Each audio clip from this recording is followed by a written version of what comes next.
here, and why, as we have said, while we feel that there are enough laws for us to deal with any problems on the internet, there is particular focus on government, and particularly government officials and agencies that deal with information, because that is where we then come to, as I said in the last hearing, the untenability of having public officials invoking their private positions. It will never happen. If you're a public official, as I thought Attorney Banaag was leading to a compromise or an agreement and an understanding with ASEC Mocha, that for as long as you have this public position, then we have to treat everything you say, regardless of the platform, as something that speaks for government. Which is why I think, as I said, I have no intention of pursuing this particular topic on the Vice President, but I do think it's an important question, and take this as an example. When an Undersecretary for Communications says this, is that the official position of the PCOO and of government? Ms. Badoy, please clarify. It is my personal opinion. Okay. So, Mr. Alampay, you're head of interaction and TV5 News, and very respected, and I've seen your demeanor and also your opinions in many of our proceedings, and we respect your inputs. I would like to ask, if you were the head of PCOO, what would your policy be? What would your policy direction be when it comes to, I mean, wasn't Mr. Andanar under you before? No, I was way below Mr. Andanar. Oh, okay. Whatever. No. But what would it be? Would you tell your people, your subordinates, to get rid of their own personal first, and follow an official policy? Okay.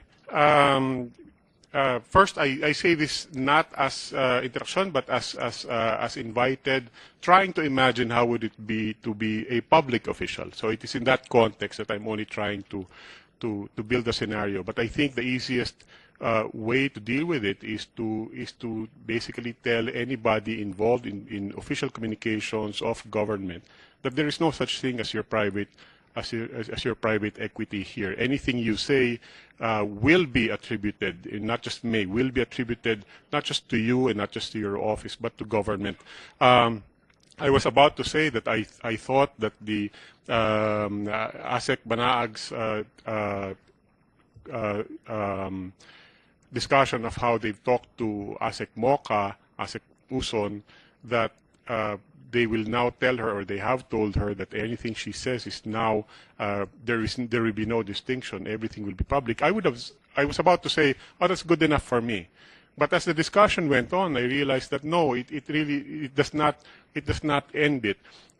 You take it from the other perspective as well. There will remain conflict there for as long as she has a private platform, as discussed by the bloggers, by media, and by the senators.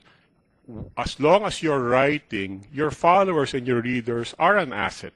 It is an asset. And if theoretically, for example, a public official were to build up another 1 million followers during tenure, by the end of that, he or she would have gotten 1 million followers courtesy of taxpayer money. And therefore, there is that conflict. I say this by way of hopefully something that can be taken into consideration by Secretary Andanar as you formulate policies, but it is not as simple as coming up with a case-to-case agreement with, and the easiest way out of this is to just draw a line and say, if you are going to enter government, particularly in communications, you let go of all your platforms, and for that matter, your private equity as a private individual. If you don't like it, you don't have to join government, and as soon as you're not happy, you can leave government. Thank you, Mr. Alampay. Ms. Ressa, and then I will ask, Ms. Tordesillas. You first, Ms. Tordesillas, before Maria Ressa, because she already had the time to speak. Ma'am, Vera Files.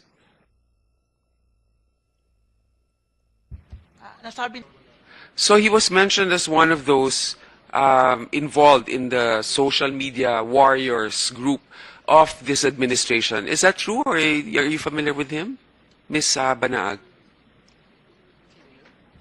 I've met Mr. Nick Gabunada once, Madam Chairman, but I'm not so familiar with Mr. Nick So Gabunada. why was And his name mentioned by Secretary Abella as belonging to the social media warriors of this administration? I would not really know the context as to which the Secretary, Undersecretary Abella then mentioned his name, Senator. Mr. Lopez, yeah, you have something to add.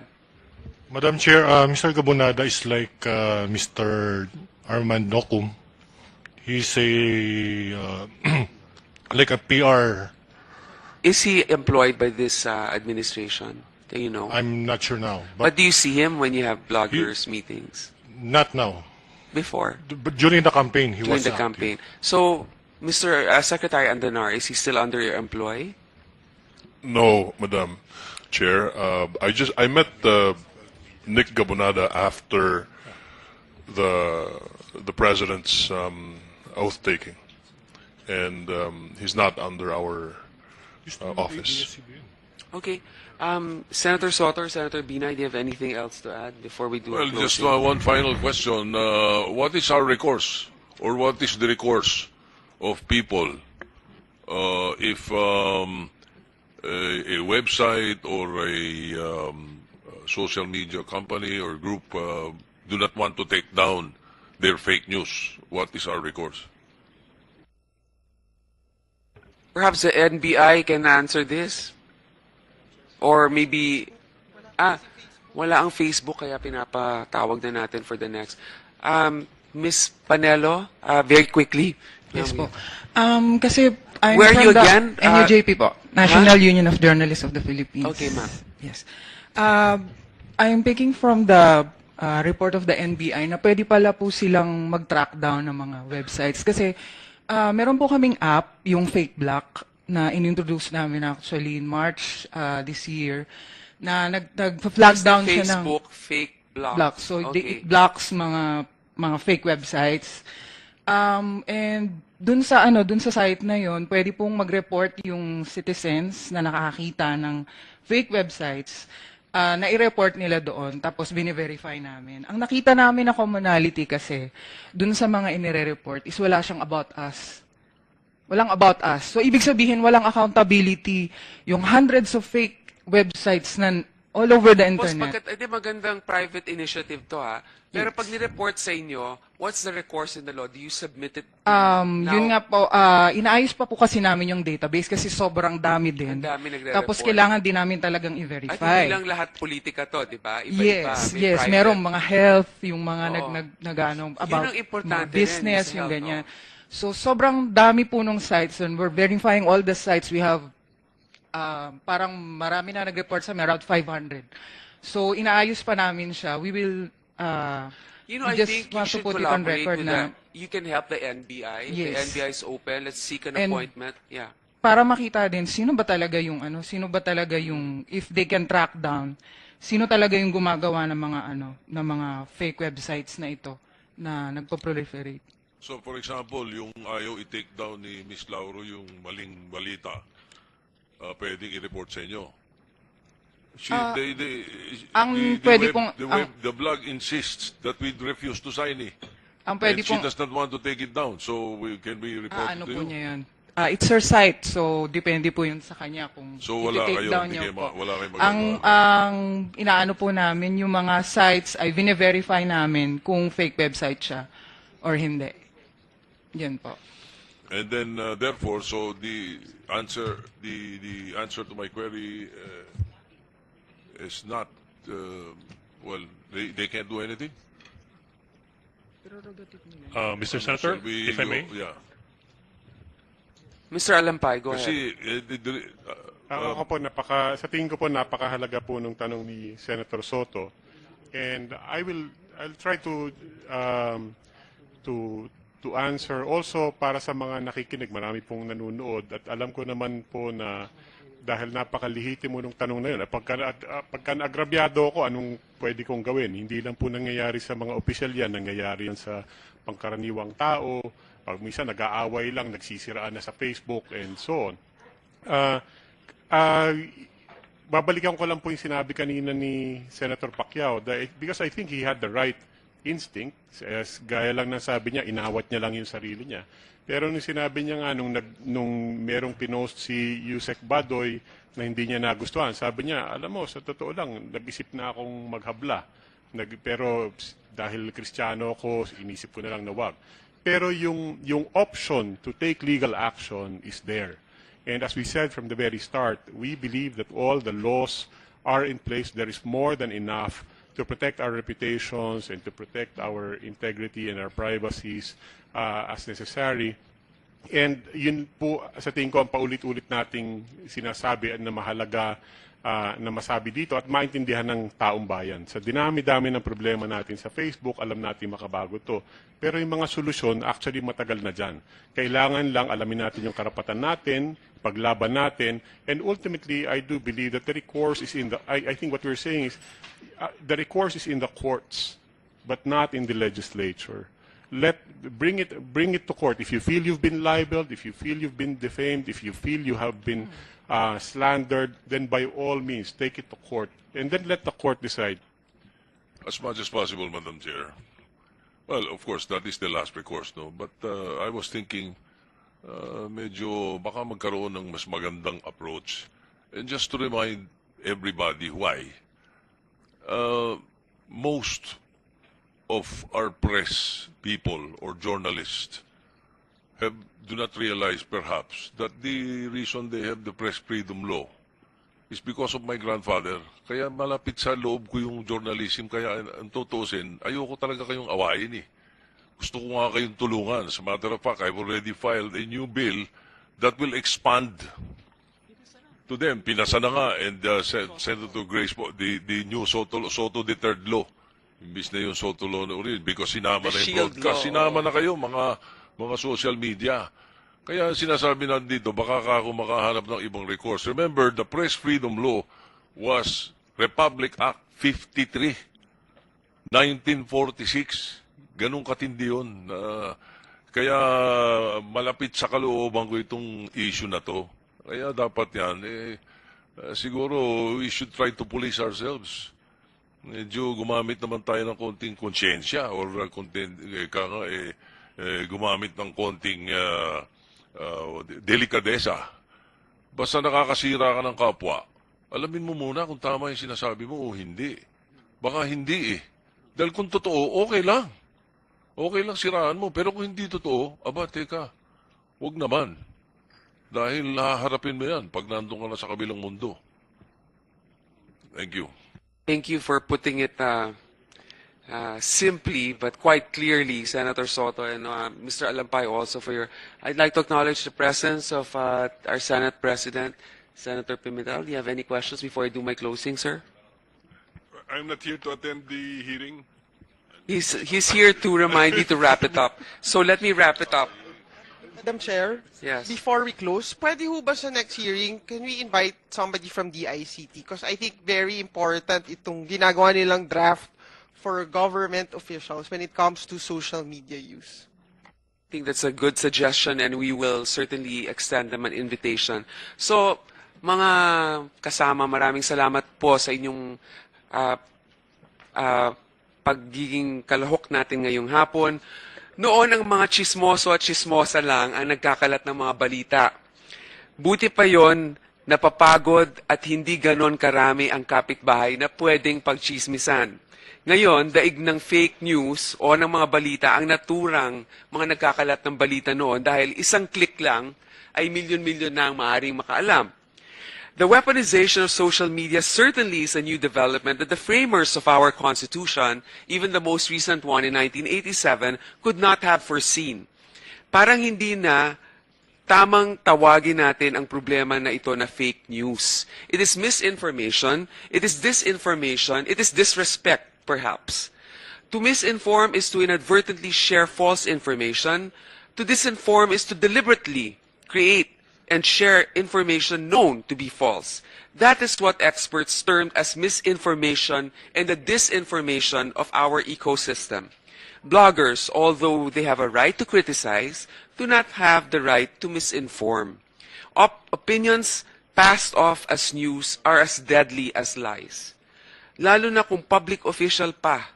Public officials, by the nature of their functions, should expect public scrutiny the moment they step into office.